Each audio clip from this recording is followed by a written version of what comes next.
आज के इस गहरे विश्लेषण में हम एक ऐसे विषय की बारीकियों को समझने वाले हैं जिसका सामना हम लगभग हर रोज सड़क पर करते हैं, लेकिन आज का नजरिया एक आम नागरिक का नहीं होगा। बिल्कुल नहीं। आज हम इससे कानून व्यवस्था लागू करने वाले एक पुलिस अधिकारी की नजर से देखेंगे। सही कहा। तो हमारा आज का विषय है मोटर वाहन अधिनियम 1988 और साथ ही इसमें 2019 में किया गया वो बड़ा संशोधन जिसने पूरे सिस्टम का चश्मा ही बदल दिया। और हमारा उद्देश्य भी एकदम स्पष्ट है।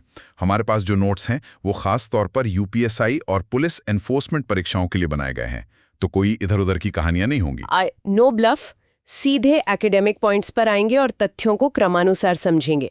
किसी भी कानून को समझने का पहला नियम यही है कि पहले उसका ढांचा देखा जाए। देखिए, मेरे हिसाब से परीक्षा देने वालों को सबसे पहले ये तथ्य याद रखना चाहिए कि इस पूरे अधिनियम में कुल 14 अध्याय हैं और 217 धाराएं हैं। 14 अध्याय और 217 धाराएं, ये कानून का वो नक्शा है जो आगे की दिशा तय करेगा। तो चलिए इसी नक्शे के मुताबिक अध्याय 1 और 2 से शुरुआत करते हैं। हाँ, अध्याय 1 जो प्रारंभिक कानून की बात करता है, इसमें धारा 1 और 2 आती हैं। धारा 1 अधिनियम के विस्तार के बारे में है, लेकिन धारा 2 परीक्षा के लिए ज्यादा अहम है क्योंकि इसमें परिभाषाएं हैं। और नोट्स के मुताबिक इसमें 3 परिभाषाएं सबसे खास हैं। पहली है धारा 221 जो LMV यानी लाइट मोटर व्हीकल की बात करती है, और दूसरी है धारा 228।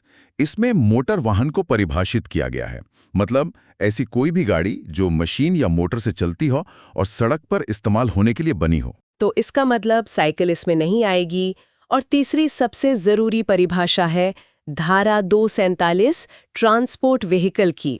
ये परिभाषा इसलिए जरूरी है क्योंकि कानून एक निजी कार और एक बस को एक ही तराजू में नहीं तौलता। ट्रांसपोर्ट गाड़ी पर लोगों की जान और माल की जिम्मेदारी ज्यादा होती है। और यही अंतर हमें अध्याय 2 में दिखता है। अध्याय 2 सीधे ड्राइविंग लाइसेंस की बात करता है, धारा 3 से लेकर 28 तक।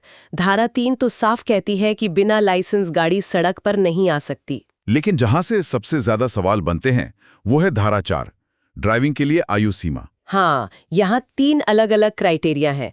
16 साल की उम्र 50 सीसी तक के गियरलेस वाहन के लिए, 18 साल नॉर्मल मोटर व्हीकल के लिए और 20 साल की उम्र ट्रांसपोर्ट वाहन के लिए रखी गई है। ये 20 से वाला पॉइंट बहुत लॉजिकल है। जैसा हमने कहा कि एक बस ड्राइवर के हाथ में 50 लोगों की जान होती है, तो कानून ये मानता है कि इसके लिए ज्यादा मैच्योरिटी चाहिए, जो 18 के मुकाबले 20 साल की उम्र में होती है। एकदम सही। और इसके अलावा धारा 5 भी बड़ी दिलचस्प है। ये वाहन मालिक की जिम्मेदारी तय करती है। अगर मैं अपनी गाड़ी की चाबी किसी बिना लाइसेंस वाले इंसान को दे दूं, तो कानून सिर्फ उसे नहीं पकड़ेगा, मेरी गर्दन भी नापी जाएगी। बिल्कुल पकड़ी जाएगी। और इसके आगे क्रमानुसार देखें तो धारा 6 लाइसेंस रखने पर प्रतिबंध लगाती है। फिर धारा 9 आती है जिसमें लाइसेंस देने की पूरी प्रक्रिया समझाई गई है। और आखिर में धारा 10 जो उन वाहनों के प्रकार बताती है जिनके लिए लाइसेंस जारी किया जा सकता है। ये तो हो गई लाइसेंस की बात। अब गाड़ी को सड़क पर लाने से पहले उसका खुद का भी तो कोई अस्तित्व होना चाहिए। वहीं से हम आते हैं अध्याय 3 और 4 पर। ये वाहनों के पंजीकरण यानी रजिस्ट्रेशन और ट्रांसपोर्ट परमिट से जुड़े हैं। अध्याय 3 में धारा 39 से 65 तक शामिल हैं, जिसमें धारा 39 सबसे सख्त है। ये साफ कहती है कि बिना पंजीकरण के, बिना आरसी के किसी भी वाहन का इस्तेमाल पूरी तरह वर्जित है। कोई छूट नहीं है इसमें। परीक्षा में ये सीधा सवाल बन सकता है। इसके बाद धारा 40 बताती है कि रजिस्ट्रेशन करेगा कौन, यानी रजिस्टरिंग अथॉरिटी, जो आमतौर पर RTO होता है। और धारा 41 इसकी पूरी प्रक्रिया बताती है। पर एक प्रैक्टिकली बहुत अहम पॉइंट धारा 50 में है, स्वामित्व का हस्तांतरण या ट्रांसफर ऑफ ओनरशिप। अगर मैंने गाड़ी बेच दी पर RTO में धारा 50 के तहत नाम ट्रांसफर नहीं हुआ, तो कानूनी रूप से उस गाड़ी से होने वाले किसी भी जुर्म के लिए पुराना मालिक ही जिम्मेदार होगा। ये बात उम्मीदवारों को बिल्कुल क्लियर होनी चाहिए। अब अध्याय 4 पर चलते हैं जो धारा 66 से 96 तक है। ये अध्याय ट्रांसपोर्ट वाहनों के परमिट के बारे में है।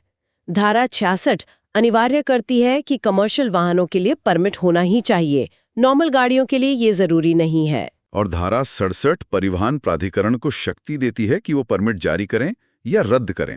साथ ही धारा 84 परमिट की शर्तें बताती हैं, जैसे ओवरलोडिंग ना करना। एक अधिकारी को इन दोनों का अंतर पता होना ही चाहिए।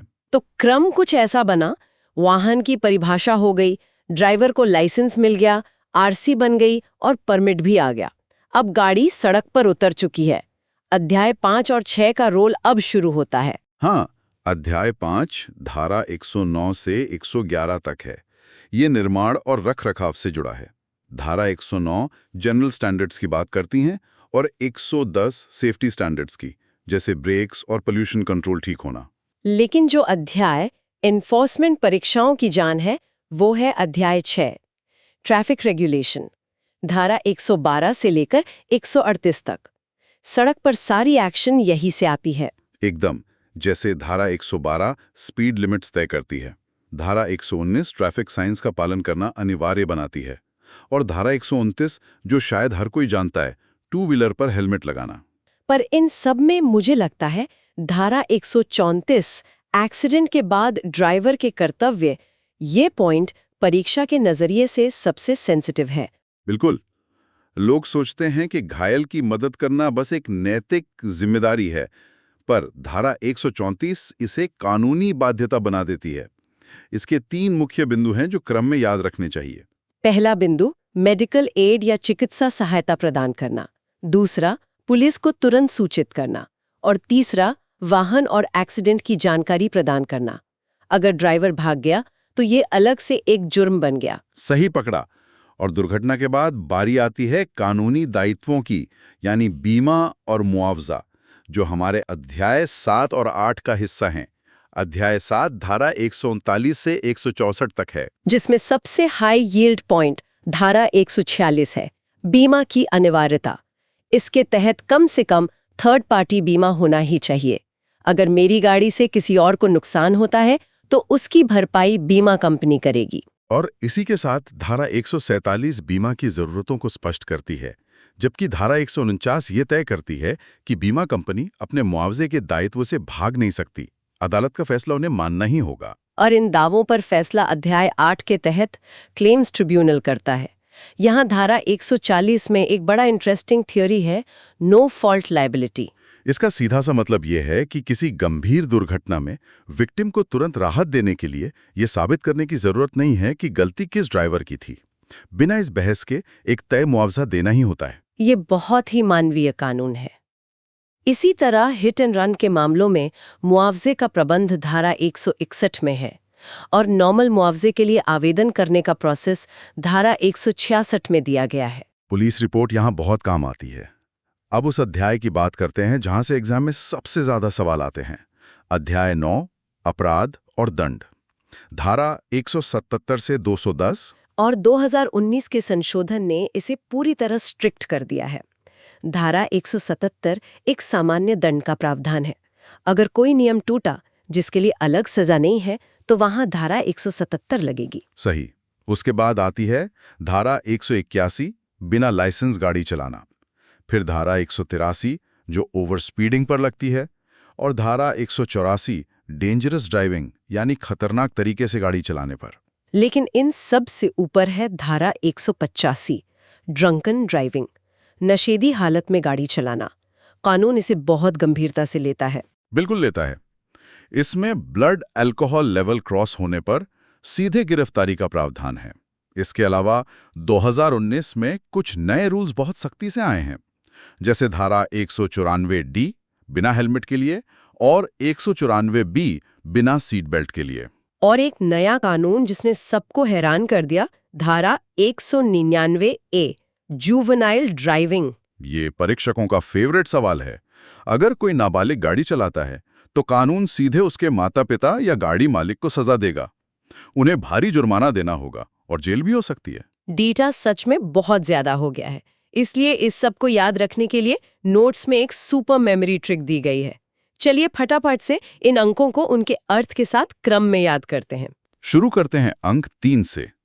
3 मतलब लाइसेंस, धारा 3। अंक 4 आयु या एज लिमिट, धारा 39 पंजीकरण या रजिस्ट्रेशन, धारा 66 परमिट से जुड़ी है, धारा 112 गति या स्पीड लिमिट तय करती है, 129 हेलमेट अनिवार्य करता है, 146 मैंडेटरी बीमा या इंश्योरेंस, धारा 181 बिना लाइसेंस गाड़ी चलाना, और आखिरी है 185 नशे में ड्राइविंग।